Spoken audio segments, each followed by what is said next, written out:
शिव कहते हैं, जरा बताना, जब तुम अंतिम वक्त पर खटिया पे पड़े होंगे तब बता देना कि तुमने कौन से लम्हे में तुमने आनंद लिया। एक शब्द को यहां मैं सर्कल दे रहा हूं। कौन से लम्हे में तुमने आनंद लिया। जिस घड़ी तुम जान गए कि सुख भी आया और तुम्हारे आंखों के आगे से चला गया, दुख भी आया और तुम्हारी आंखों के आगे से गुजर गया, तुम निष्प्रभावी बने रहे। ये सत्य है, ऐसा ही होता है। सुख आता है, चला जाता है, दुख आता है, चला जाता है।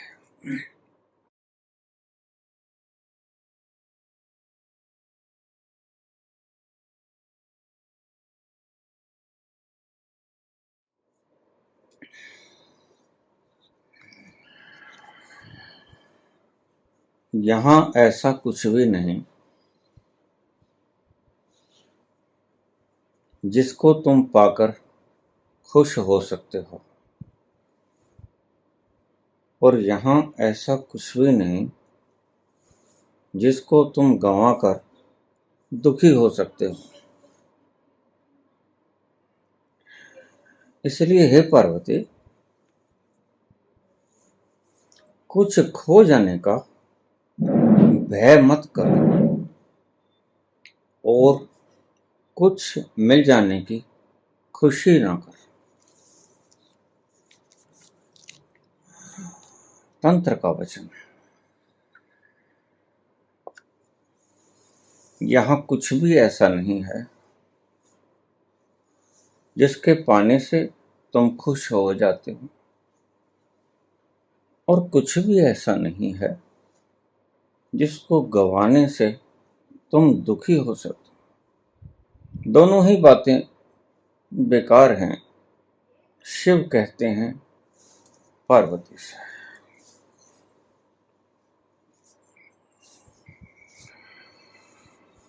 बहुत गहरी बात है, गहरी से गहरी बात है।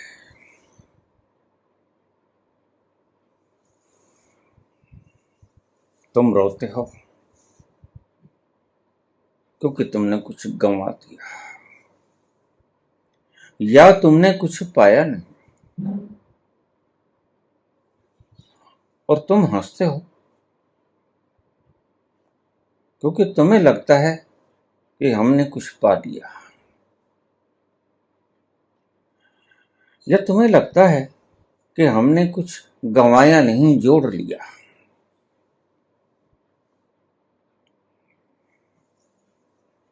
शिव कहते हैं, हे पार्वती, ये दोनों ही बातें महज स्वप्न से अधिक और कुछ भी नहीं। यहां कभी किसी ने पाया है नहीं, और यहां कभी किसी ने गंवाया है नहीं। शिव कहते हैं, पार्वती, यहां कोई कुछ गंवा नहीं सकता और यहां कोई कुछ खो नहीं सकता। इसका अर्थ क्या है? अगर कोई कुछ गंवा नहीं सकता तो कुछ पाना व्यर्थ है, और अगर कोई कुछ पा नहीं सकता तो कुछ खो जाए तो उसके लिए चिल्लाना व्यर्थ है। बिल्कुल यही बात है। कृष्ण भी कहते हैं, अर्जुन, अगर मेरे में से कुछ निकाल लिया जाए तो कुछ कम नहीं होगा, और कुछ जोड़ दिया जाए तो बढ़ेगा नहीं। बड़ी अद्भुत बात है। तुम्हारे खजाने में से कुछ निकाल लिया जाए तो घट जाता है, और तुम्हारे खजाने में कुछ डाल दिया जाए तो वह बढ़ जाता है। तुम्हारे खजाने घट जाते हैं, बढ़ जाते हैं। एक बात तुमने कभी सोची नहीं, जिसे कृष्ण रोज कहते हैं, वही बात शंकर कह रहे हैं।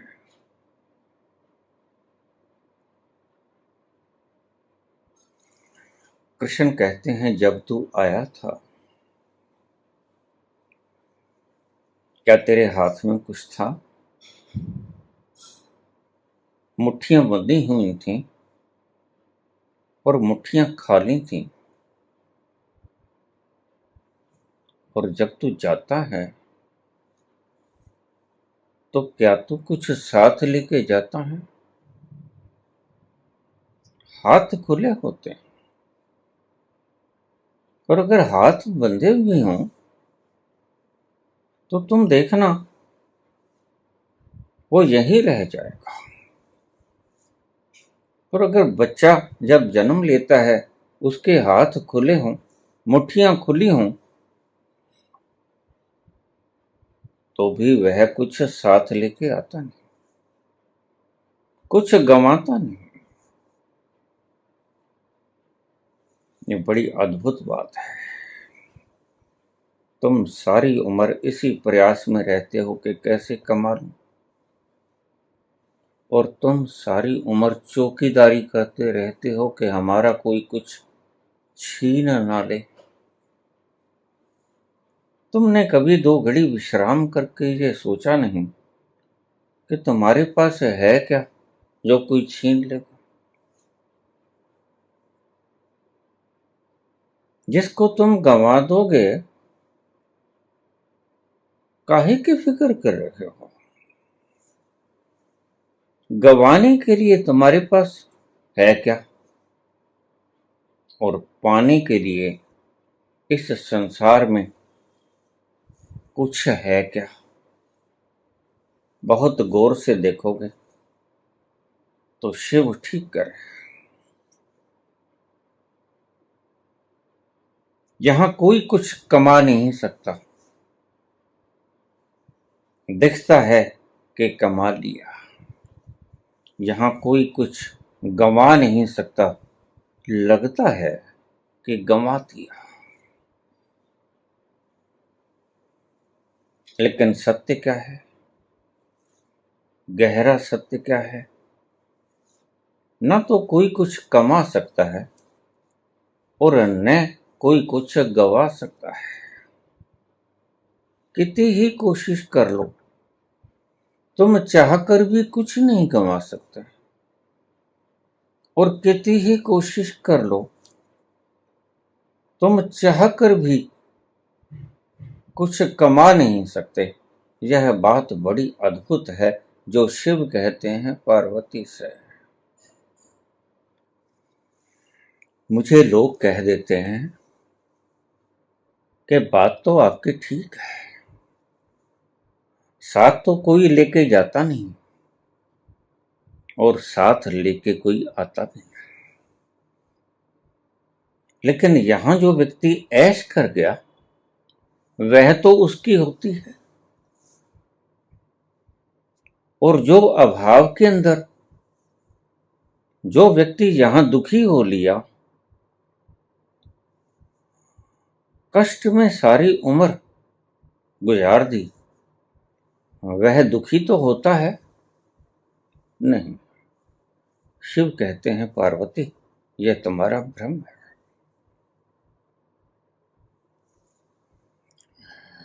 जिसे तुम ऐश कहते हो, और बड़ी गहरी बात कहते हैं शिव। अगर शिव के इस सूत्र को समझ लिया तो तुम इस सृष्टि का सार पा जाओगे। शिव कहते हैं, जिसे तुम ऐश कहते हो, तुम्हारी आंखें बंद हैं, इसलिए तुम्हें ऐश जैसा लगता है। तुमने कभी आंखें खोल के देखा ही नहीं कि ऐश ले कौन रहा है। बस तुम्हारी आंखें बंद है, और इन बंद आंखों से ही तुम मन ही मन कल्पना कर लेते हो कि मैं ऐश कर रहा हूं या फला ऐश कर रहा है। मैं सदा ही कहा करता हूं अपने मित्रों से, अगर कहीं कोई ऐश को देख ले तो मुझे जरूर बताना, क्योंकि ऐश जैसा मुझे इस जीवन में कुछ नजर आया नहीं। और अगर कोई दुख देख ले, कष्ट क्लेश पीड़ा देख ले तो मुझे जरूर बताना, क्योंकि यहां कभी किसी ने कष्ट क्लेश दुख पाया ही नहीं। यही विडंबना है, और यही मूर्ता है। या तो शिव के दिमाग में फर्क पड़ गया है, या कहीं तुम ही पागल हो। दोनों में से एक मूड है, यह निश्चित है। शिव कहते हैं, पार्वती, जिसे तुम सुख कहते हो यह तुम्हारा नहीं। और वही शिव कहते हैं कि तुम कुछ लेके नहीं जा सकते साथ, और तुम कुछ लेके नहीं आते साथ। पार्वती को समझा रहे हैं, जिसे तुम कहते हो कि मैंने ऐश कर लिया, उसमें से ऐश है क्या भला, ये बताओ।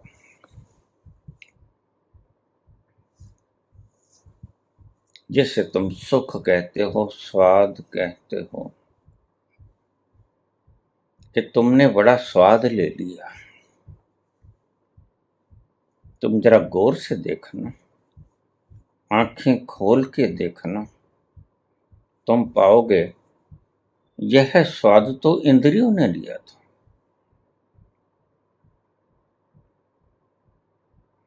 लिया इंद्रियों ने, तुमने इंद्रियों को स्वाद लेते हुए मात्र देखा।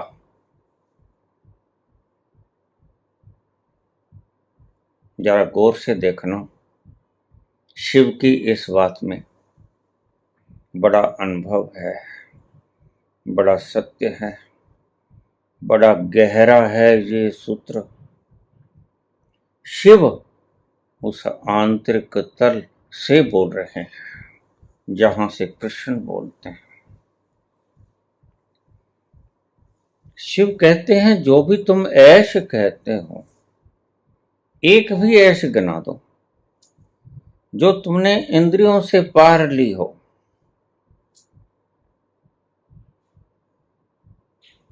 स्वादिष्ट पदार्थों का सेवन करके तुम आह्लादित हुए, वह स्वादिष्ट पदार्थ तुम्हारी जीभ की बड्स ने लिया, टेस्ट बड्स। गौर से देखोगे तो ऐसा ही कुछ पाओगे। स्वाद लिया जीभ ने, तुमने सिर्फ देखा। अगर इससे अतिरिक्त कोई बात हो तो फिर आप शिव को उलाहना दे सकते हो कि आप हमें गुमराह कर रहे हैं। शिव कहते हैं, यहां सब प्रयास व्यर्थ हो जाते हैं, इसलिए हे पार्वती, प्रयास करना भी क्यों है।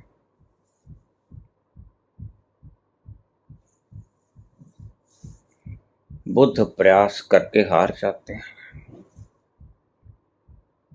बुद्ध राजघराने को छोड़ देते हैं, भीख मांगकर खा लेते हैं। लेकिन तुम ऐसा कर नहीं सकते। बुद्ध जैसा होने की आकांक्षा तो तुम पाले बैठे हो कि हम कब बुद्ध जैसे हो जाएं। जितने सुंदर बुद्ध थे, शायद धरती पर गिने चुने लोगों में से एक बुद्ध थे। सुंदरतम पुरुषों में भगवान कृष्ण, नकुल, महावीर और बुद्ध, इनकी तुलना होती है। बुद्ध अति सुंदर थे, घुंघराले बाल, सुंदर नयन नक्श और ऊपर से मीठी मीठी वाणी। सोने पर सुहागा हो जाती, चार चांद लगा जाती।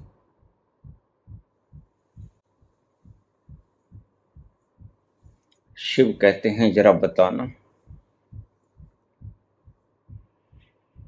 जब तुम अंतिम वक्त पर खटिया पे बड़े होंगे तब बता देना कि तुमने कौन से लम्हे में तुमने आनंद लिया। एक शब्द को यहां मैं सर्कल दे रहा हूं। कौन से लम्हे में तुमने आनंद लिया, ये जरा बताना, मुझे भी बता देना। अकेले शिव ही नहीं पूछते हैं, मैं भी तुमसे पूछता हूं। अगर कभी किसी ने इस संसार से सुख ले लिया हो तो बताना मुझे भी। तो तुम कहोगे, ये जो सुंदर स्वादिष्ट भोजन हमने खाए, 56 तरह के व्यंजन इतने लुत्फदायक थे,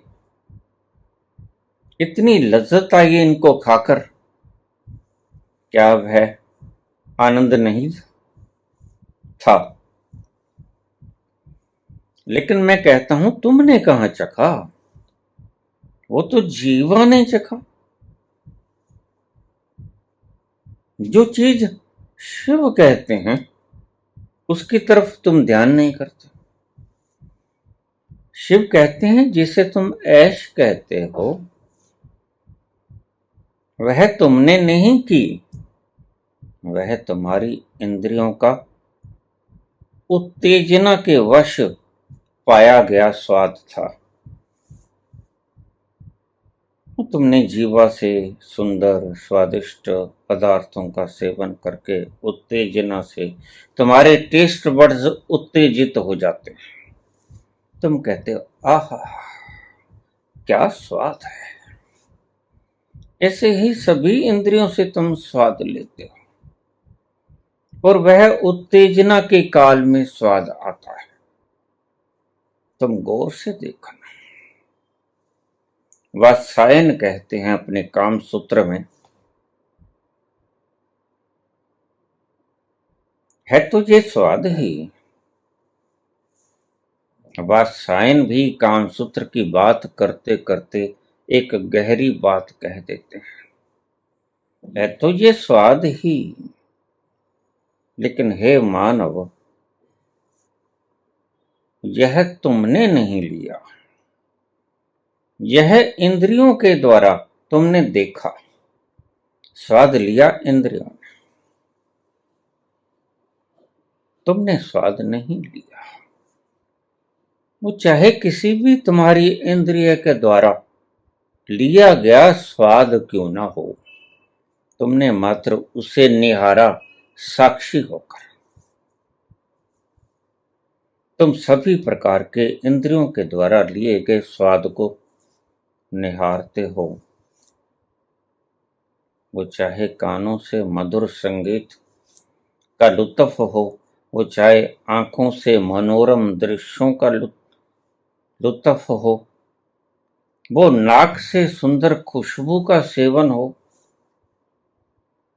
वो गुप्त इंद्रियों से संभोग का आनंद हो। किसी भी इंद्रियों से लिया गया स्वाद तुमने नहीं लिया, इस बात का ध्यान रखना। और शिव यही बात कहते हैं। शिव कहते हैं कि कोई भी पुरुष या स्त्री यहां किसी दूसरे से सुख नहीं ले सकते। क्यों? क्योंकि दूसरे से सुख मिलता ही नहीं। और तुम जब सुख को देखते हो, वो चाहे तुम्हारी कोई भी इंद्रिय सुख ले रही हो, आस्वादन कर रही हो, सुंदर भोजन खा रही हो, सुंदर दृश्य देख रही हो, मधुर संगीत की धुन तुम सुन रहे हो, या किसी बाग बगीचे में तरह तरह की खुशबुओं से युक्त फूलों को सूंघ रहे हो, वो स्वाद किसने लिया? यही शिव कहते हैं। तुमने कभी स्वाद नहीं लिया, सुख लिया तुम्हारी इंद्रियों ने। यह सत्य है और इस सत्य को तुम झुठला नहीं सकते। और शिव कहते हैं पार्वती से, क्योंकि पार्वती को भी पता है कि वाकई ही ये सुख और स्वाद इंद्रियों के हैं। फिर क्या सुख लेने की कामना छोड़ देनी चाहिए? हाँ, दूसरे से सुख लेने की कामना छोड़ देनी चाहिए, क्योंकि दूसरे से सुख मिलता ही नहीं। यही शिव कहते हैं कि हे पार्वती, दूसरे से सुख लेने की इच्छा को छोड़ दो, क्योंकि दूसरे से सुख मिलता नहीं। और इंद्रियां तुम हो नहीं, इंद्रियां दूसरी हैं,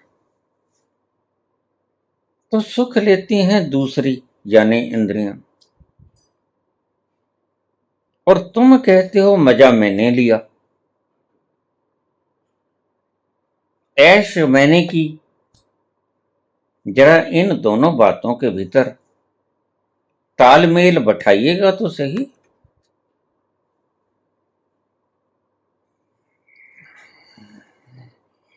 शिव कहते हैं पार्वती, यहां सुख लिया ही नहीं जा सकता, यहां दुख भी नहीं लिया जा सकता। तुम चाहो भी तो तुम दुख नहीं ले सकते, तुम चाहो भी तो तुम सुख नहीं ले सकते। बड़ा प्यारा शब्द है और बड़े गहरे वचन हैं। अगर तुम उन वचनों के तलहट्टियों में उतर सको तो तुम एक क्षण में बुद्ध हो जाओगे। क्या कहते हैं शिव? अगर तुम उसके गहरे अर्थों में उतर जाओ तो तुम तत्क्षण बुद्ध हो जाओगे। शिव कहते हैं यहां जो सुख लिया जाता है वो तुम नहीं ले रहे हो, इंद्रियां ले रही हैं। और इंद्रियों का स्वाद क्षणिक होता है, और क्षणिक स्वाद उस क्षण के बाद लुप्त हो जाता है। ध्यान से समझना एक एक अक्षर को। वह क्षण बीता तो वह सुख भी बीता। यहां दुख भी ऐसा ही है। जब दुख आता है तो तुम बड़े दुखी होते हो, लेकिन जब वो दुख की घड़ियां बीत जाती हैं तो दुख कहां गया? वह दुख भी क्षणिक था, सुख भी क्षणिक है, दुख भी क्षणिक है। यहां कोई भी चीज स्थायी नहीं, आती है पल भर के लिए आती है लेकिन चली जाती है।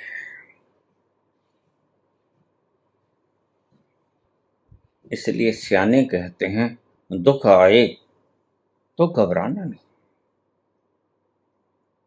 बस दुख के आने का और घोर दुख के आने का एक ही मतलब है कि सुख कहीं आसपास होगा, और घोर सुख आने का एक ही मतलब है कि दुख कहीं बाट ही जो होता होगा। बस ये अवधि समाप्त हो जाए सुख की तो दुख तैयार ही बैठा है, तो सुख तैयार ही बैठा है कि दुख की ये घड़ियां जरा बीत जाएं।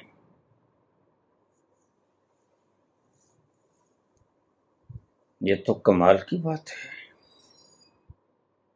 और तुम इन दोनों से प्रभावित होते हो। और समझदार कहते हैं कि जब दुख आए तो विचलित मत होना, और जब सुख आए तो उत्तेजना से भर मत जाना, नाचने मत लग जाना। जहां सुख आता तो है लेकिन सदा के लिए नहीं आता, यहां दुख आता तो है लेकिन सदा के लिए नहीं आता। ना सुख रुका है ना दुख रुका है, सदा के लिए आते जाते रहते हैं। यह संसार है और संसार इसी का नाम है। फिर क्या सुख लेने की तमन्ना त्याग देनी चाहिए? बिल्कुल त्याग देनी चाहिए।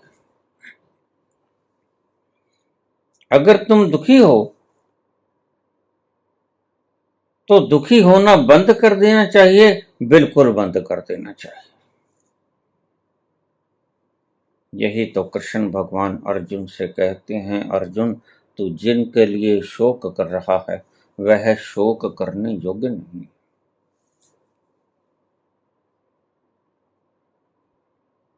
तू जिनके लिए शोक कर रहा है वो शोक करने योग्य है नहीं। तू व्यर्थ में ही अपना चित्त खराब कर रहा है। ऐसा कुछ भी नहीं है यहां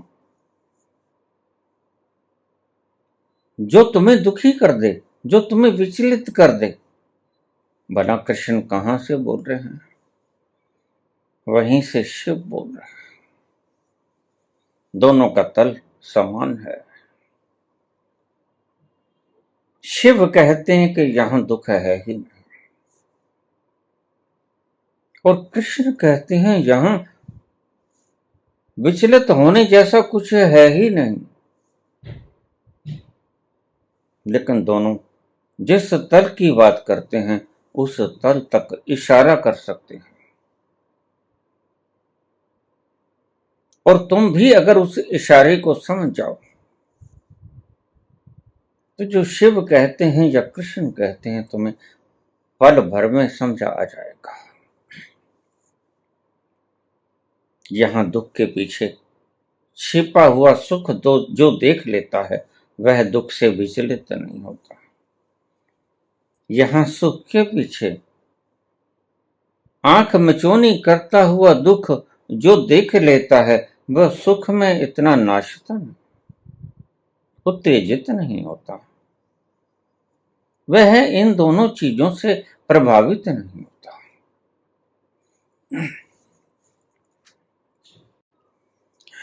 इंद्रियों से मिलता है सुख और इंद्रियों से मिलता है दुख, पीड़ा, कष्ट, दर्द। क्लेश होता है तुम्हारे अहंकार को, तुम्हारे चित्त को। ये कृष्ण कहते हैं, शिव भी कहते हैं। तुम्हें कभी क्लेश नहीं हुआ और तुम कभी प्रसन्न भी नहीं हुए। यह पागलों जैसी बात क्यों करते हैं दोनों? नहीं नहीं, पागल तुम जो इनका इशारा नहीं समझते। काश तुम इनका इशारा समझ लेते, और अगर तुम इनका इशारा समझ लेते तो तुम आध्यात्म का मूल स्रोत खोज लेते। जितनी भी संगीन होगी रात, जितनी भी संगीन होगी सुबह उतनी ही रंगीन होगी। रात जितनी भी संगीन होगी सुबह उतनी ही रंगीन होगी। गम न कर, गर है बादल घनेरा, किसके रोके रुका है सवेरा, किसके रोके रुका है सवेरा। रात जितनी भी संगीन होगी सुबह उतनी ही रंगीन होगी। गम न कर, गर है बादल घनेरा, किसके रोके रुका है सवेरा। हर सुख के पीछे दुख चला आता है, बाट जोहता है।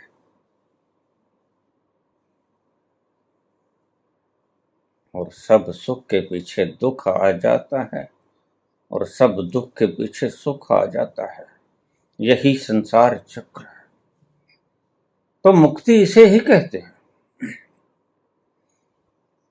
जो इस सुख और दुख की उत्तेजनाओं को देख लेता है साक्षी बनकर कि मैंने सिर्फ इनको निहारा, मैंने सिर्फ इनको देखा, मैंने इन्हें भोगा नहीं, वही ज्ञान है। जिस घड़ी तुम जान गए कि सुख भी आया और तुम्हारे आंखों के आगे से चला गया, दुख भी आया और तुम्हारी आंखों के आगे से गुजर गया, तुम निष्प्रभावी बने रहे, ये सत्य है। ऐसा ही होता है। सुख आता है चला जाता है, दुख आता है चला जाता है। कोई तुम्हारे ऊपर छाप छोड़ के नहीं जाता जरा। रात आती है तो क्या कोई छाप छोड़ के जाती है? दिन आता है तो क्या कोई छाप छोड़ के जाता है? बस ऐसे ही सुख और दुख आते हैं लेकिन चले जाते हैं, और कोई उनकी पद चाप बाकी नहीं रहते। यही शुभ कहते हैं पार्वती। यहां ना तो कोई सुख लेके गया है और ना कोई दुख लेके गया है।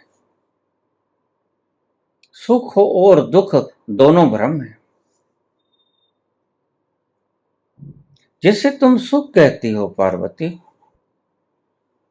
वह भी ऊपर से, सिर के ऊपर से चला गया बादल है, और जिसे दुख कहती हूं, ये दोनों ही बादल हैं जो तुम्हारे ऊपर से गुजर गए।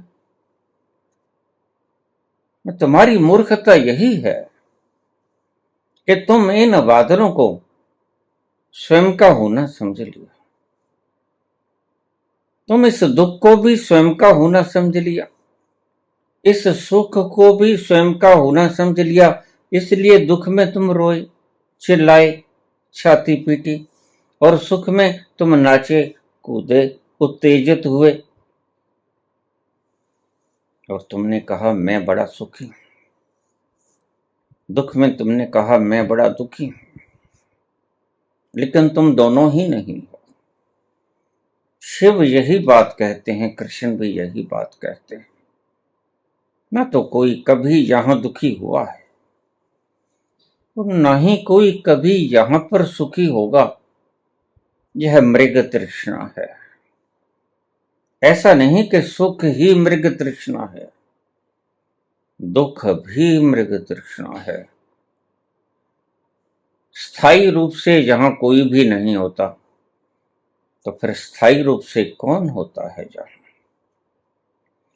सुख भी आता है, सिर के ऊपर से गुजर जाता है, दुख भी आता है, सिर के ऊपर से गुजर जाता है। फिर स्थायी क्या है? स्थायी सिर्फ वही है जो इस सुख और दुख को निहारता है, वह स्थायी है। सदा से स्थायी है। और वह स्थायी कौन है? वह स्थायी कबीर कहते हैं तुम्हारा आत्म स्वरूप है। दत्तात्रेय कहते हैं, अष्टावक्र कहते हैं, वह तुम्हारा आत्म स्वरूप है, जो स्थिर है, जो शांत है, जो निस्तरंग है और जो चंचल नहीं है, जो ठहरा हुआ है, सदा से है। आद सच जुगाद सच, है भी सच, नानक होसी भी सच। वह सत्य है जो सदा से था, है और रहेगा। वह कभी जाता नहीं, कभी बिछुड़ता नहीं। तुम भ्रम में रहते हो कि वह चला गया, लेकिन नहीं जाता। जब तुम दुखी होते हो तो उस दुख को निहारता कौन है? जब तुम सुखी होते हो तो उस सुख को निहारता कौन है? तो फिर निहारने वाला दुखी है? नहीं, दुख तो तुम्हारे मन के आकाश में है, सुख तो तुम्हारे मन के आकाश में है। लेकिन एक ऐसा तत्व है जो न तो सुखी होता है न दुखी होता है, तुम्हारे सुख को भी देखता है, तुम्हारे दुख को भी देखता है और खुद निर्लिप्त बना रहता है। ना सुख के साथ चिपटता है, ना दुख के साथ चिपटता है, किसी के साथ तादात्म्य नहीं बताता, आइडेंटिफिकेशन नहीं करता। वह तत्व अष्टावक्र कहते हैं तुम हो। तुम हो वो तत्व। शिव कहते हैं वो तत्व तुम हो, जो तुम्हारी हर स्थिति को देखता है निरंतर, और एक पल के लिए भी वो सोता नहीं। तुम सो जाते हो, वह नहीं सोता, वह सदा जगता है। उसकी ऊर्जा कभी खाली नहीं होती। तुम ऊर्जा विहीन होकर रात को चारपाई पर लुढ़ के जाते हो, लेकिन वह तत्व कभी ऊर्जा विहीन होता ही नहीं। क्यों? क्योंकि वह निर्लिप्त है। अब इस बात को आप अच्छी तरह से समझ लेना, आज का मोरल।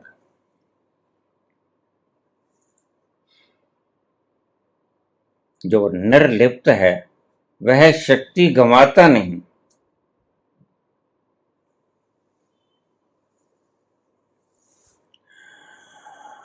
वो तुम्हारे संग रहता है, लेकिन तुमसे लिप्त नहीं होता। और जो लिप्त नहीं होता वह शक्ति गंवाता नहीं। बड़ी गहरी बात है। तुम जिससे लिप्त होगे वहां तुम्हारी शक्ति बिखरेगी, तुम गंवा देते हो शक्ति को।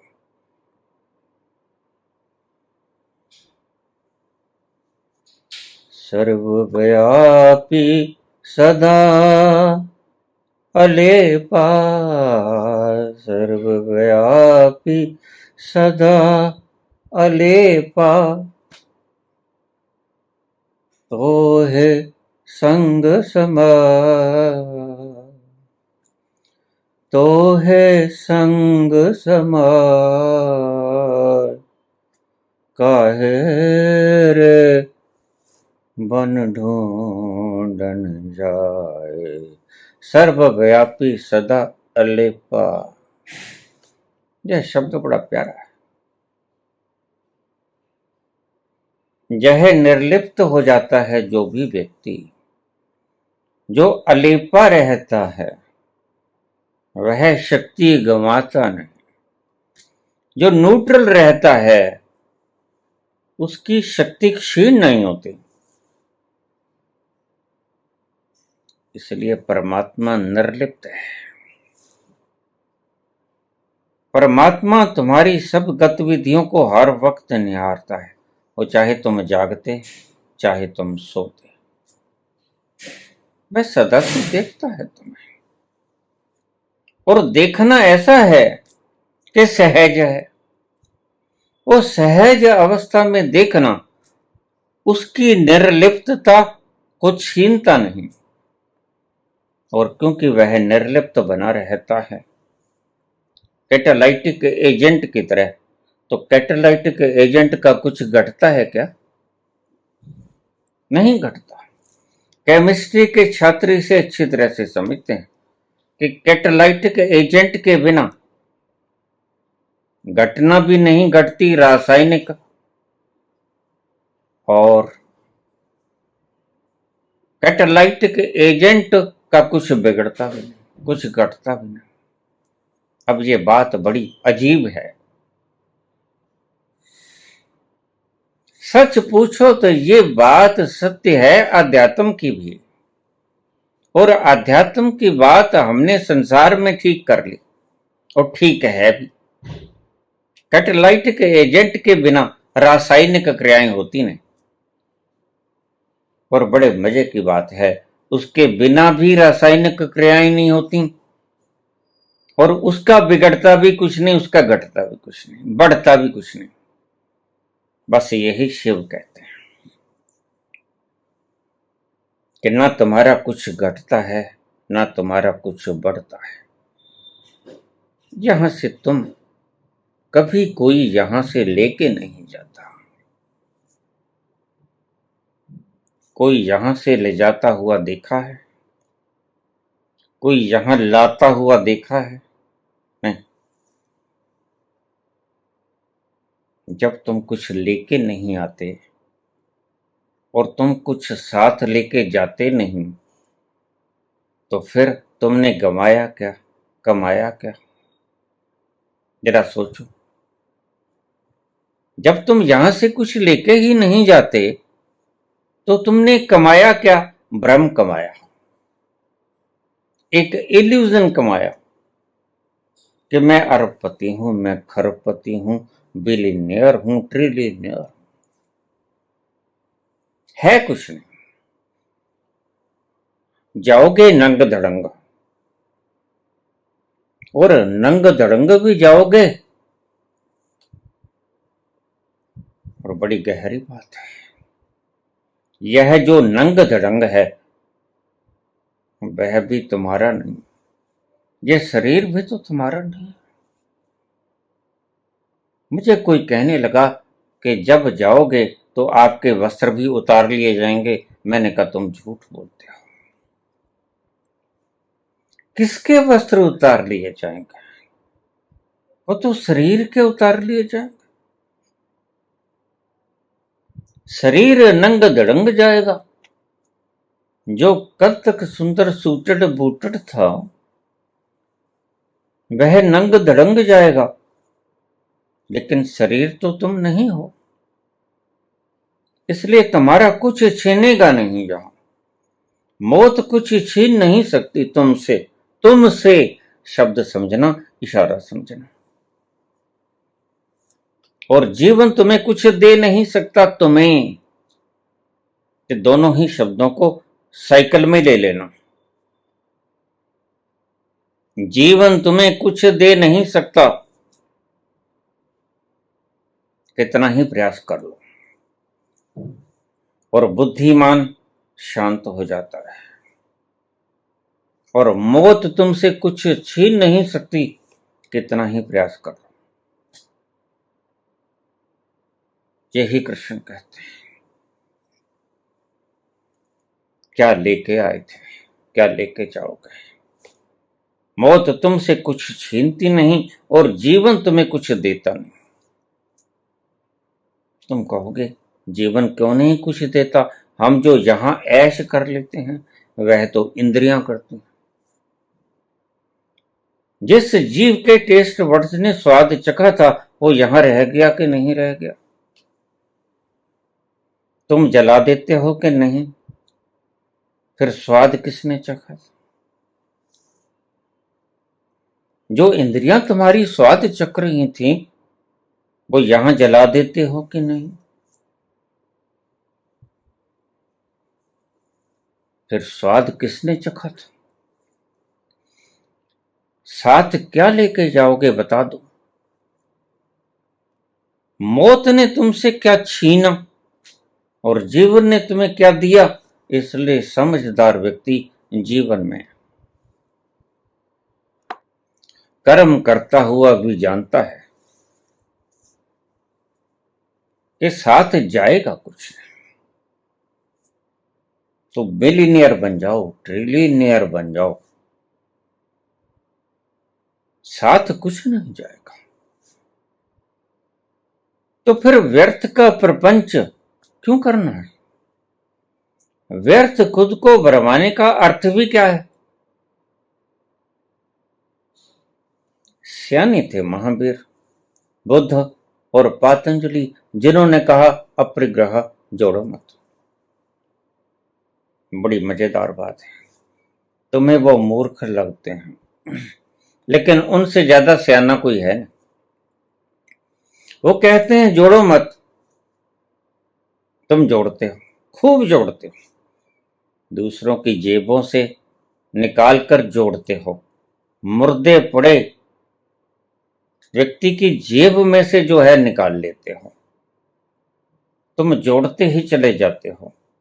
लेकिन बुद्ध बड़े सियाने हैं, पतंजलि बड़े सियाने हैं, जो कहते हैं जोड़ो मत। क्योंकि जो तुम जोड़ोगे वो ना तो तुम्हारा कभी होगा और ना ही कभी जिससे तुमने छीना उसका था, उसका भी नहीं था जिससे तुमने छीन लिया। और तुम्हारी भी संग नहीं जाएगा, तुम्हारा भी नहीं होगा जिसने छीन लिया। तुमने आज तक कुछ भी कमाया हो और रोज तुम्हारे सामने घटती है घटनाएं। क्यों कहते हैं कबीर कि मनुष्य अंधा है। आंखें हैं लेकिन आंखें होते हुए भी अंधा है। अंधा इसीलिए है कि जानता है कुछ लेके नहीं जाऊंगा, जितनी जरूरत है खा लो। जितने संत पुरुष हुए हैं वो समझदार हुए, वो ईसा हुए, महावीर हुए, बुद्ध हुए, अच्छे भले राजा थे। 24 के 24 तीर्थंकर जैनियों के राजा थे। फिर भला क्यों छोड़ दिया। तुम तो ढूंढते फिरते हो राज दरबार, ठूठा उठाए फिरते हो। जीभ लप लपाती है, लारें गिरती हैं।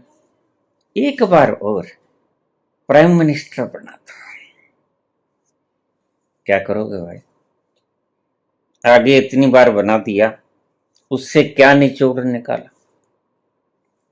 बस एक बार और बना दो। यह एक बार कभी खत्म होने वाला है नहीं, क्योंकि तुम्हारी चित्त की वृत्ति नहीं बदलेगी। चित्त की वृत्ति वही रहने वाली है। चोरी से, प्रपंच से, झूठ से, डाके से, कत्लो गारत करके, दूसरों को दुख देके, दूसरों को हानि पहुंचा के बस किसी तरह ये तख्त तो बचा रहे, लेकिन तुम पगला गए हो, तुम मूड से मूड हो। इसलिए कबीर कहते हैं मनुष्य अंधा है। अंधा इसीलिए है कि साथ कुछ जाता तो है नहीं, और फिर भी जोड़ता है। तो पतंजलि कहते हैं कि जोड़ो मत, महावीर बुद्ध कहते हैं जोड़ो मत। क्यों? क्योंकि जितनी जरूरत है उतना कमा लो, लेकिन तुम्हारा मन इससे संतुष्ट नहीं होता, और मन के पीछे लगकर तुम जिंदगी को गंवा देते हो। जिंदगी का सही रस और तत्व तुम गंवा देते हो, तुम अपना वक्त जाया कर देते हो। लेकिन शंकर तुम्हारी आंखें खोल देते हैं, कृष्ण तुम्हारी आंखें खोल देते हैं। शंकर कहते हैं पार्वती, कोई कितना भी बड़ा यहां पर क्यों ना आ गया हो, राजा, चक्रवर्ती, सम्राट, वो यहां से कभी कुछ लेके नहीं गया। और कितना भी नंग धड़ंग क्यों ना हो आया हो, सभी नंग धड़ंग ही तो आते हैं। कौन साथ में अशर्फियां लेके आता है? उसने भी कुछ यहां कमाया नहीं। मृत्यु बता देती है कि तुमने क्या कमाया। जब यहां सब छूट जाता है तो तुमने क्या कमाया? तुम्हारा कमाया हुआ भी न कमाया हो गया। यही कृष्ण कहते हैं, यही शिव कहते हैं पार्वती, यहां कमाने योग्य कुछ है ही नहीं, और यहां गवाने योग्य भी कुछ नहीं। गवाने योग्य इसलिए नहीं है कि जो भी है वो यहीं का है और यहीं रह जाता है, न तुम्हारे साथ सुख जाता है न तुम्हारे साथ दुख जाता है। तो फिर तुम्हारे साथ क्या जाता है? जब तुम्हें ज्ञान होगा, जब तुम उस तल पे पहुंचोगे, उस तत्व में आसीन हो जाओगे, तो तुम पाओगे कि सब घटनाएं स्फीयर पे हुई, सब घटनाएं परिधि पे हुई, और उन किसी भी घटना का प्रभाव केंद्र पे कभी पड़ा नहीं। केंद्र तुम हो। जिस तत्व को कहते हैं तत्वमसि श्वेत केतु, श्वेत केतु तुम भी वो ही है जो मैं हूं। वो केंद्र सबका एक है, दो केंद्र है नहीं, एक ओंकार। सभी का केंद्र एक है, और केंद्र सदा अछूता रह जाता है, निर्लिप्त रह जाता है। उस केंद्र को कुछ नहीं होता, उसका कुछ कोई बिगाड़ नहीं सकता, और उसका कोई कुछ संवार नहीं सकता। वो जैसा है वैसा ही है, तुम उसमें कुछ जोड़ नहीं सकते, तुम उसमें से कुछ घटा नहीं सकते। यही कमाल है बात। मनुष्य इसे ही जानता नहीं। कबूतर सोचता है बिल्ली चली गई, बिल्ली तो सामने खड़ी है। आंखें मूंद लेता है कबूतर। तुम भी ऐसे ही सत्य से आंख मूंद लेते हो। तुम सत्य को खुली नयनों से उघाड़ के देखते नहीं कि असल में सत्य क्या है। सत्य यही है जो शिव कहते हैं पार्वती, यहां से कोई ना तो लेके जाता है और यहां पर कोई नहीं लेकर आता है। ये तुम्हारा सब भ्रम है, जो यहां आने के बाद तुम कलोल करते हो, लीलाएं करते हो। मैंने इतना कमा लिया,